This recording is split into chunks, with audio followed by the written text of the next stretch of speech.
ಯಾರಿಗೆ ಈ ಸಮಸ್ಯೆ, ಯಾರಿಗೆ ಇದು ತಟ್ಟಬಹುದು, ಯಾರಿಗೆ ಅಫೆಕ್ಟ್ ಆಗಬಹುದು ಅಂತ ನೋಡೋದಾದರೆ, ಇದು ಸಣ್ಣ ಮಕ್ಕಳಿಂದ ಹಿಡಿದು ದೊಡ್ಡವರಲ್ಲೂ ಕೂಡ ಈ ಸಮಸ್ಯೆ ಕಂಡುಬರ್ಬೋದು.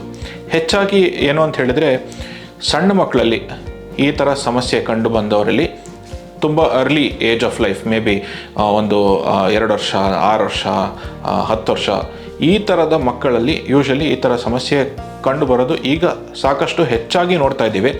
ಈ ಥರ ಸಮಸ್ಯೆ ಬಂದವರಲ್ಲಿ ಅಪ್ರಾಕ್ಸಿಮೇಟ್ಲಿ ಒಂದು ಅಡೋಲೆಸೆನ್ಸ್ ಏಜ್ ಗ್ರೂಪ್ ಅಂತ ಒಂದು 17-18 ವರ್ಷ ಅಥವಾ 16-18 ವರ್ಷ ತಲುಪುವಷ್ಟರಲ್ಲಿ ಅವರ ಸಿಂಪ್ಟಮ್ಸು ಗ್ರ್ಯಾಜುವಲಿ ತಾನಾಗೆ ಕಡಿಮೆ ಆಗೋದು ಕೂಡ ಕಂಡು ಬರ್ತಾ ಇದೆ. ಈ ವಿಷಯ ಹೇಳುವ ಮುಖ್ಯ ಉದ್ದೇಶ ಏನು ಅಂತ ಹೇಳಿದ್ರೆ, ಯಾರಿಗಾದರೂ ಅಸ್ತಮಾ ಅಂತ ಬಂದ್ಬಿಟ್ಟಿದೆ ಅಂತ ಹೇಳಿದ್ರೆ, ಇದೇನಪ್ಪ ಇದು ಸಮಸ್ಯೆ, ಜೀವನ ಪರ್ಯಂತ ಸಮಸ್ಯೆನಾ, ಆ ಥರ ಅಂದ್ಕೊಳ್ಳೋ ಅವಶ್ಯಕತೆ ಇಲ್ಲ ಅಂತ ಒಂದು ಸ್ಟ್ರೆಸ್ ಮಾಡಿ ಹೇಳೋದಕ್ಕೋಸ್ಕರ ಈ ಒಂದು ಪಾಯಿಂಟನ್ನು ನಾನು ಹೇಳ್ತಾ ಇರೋದು.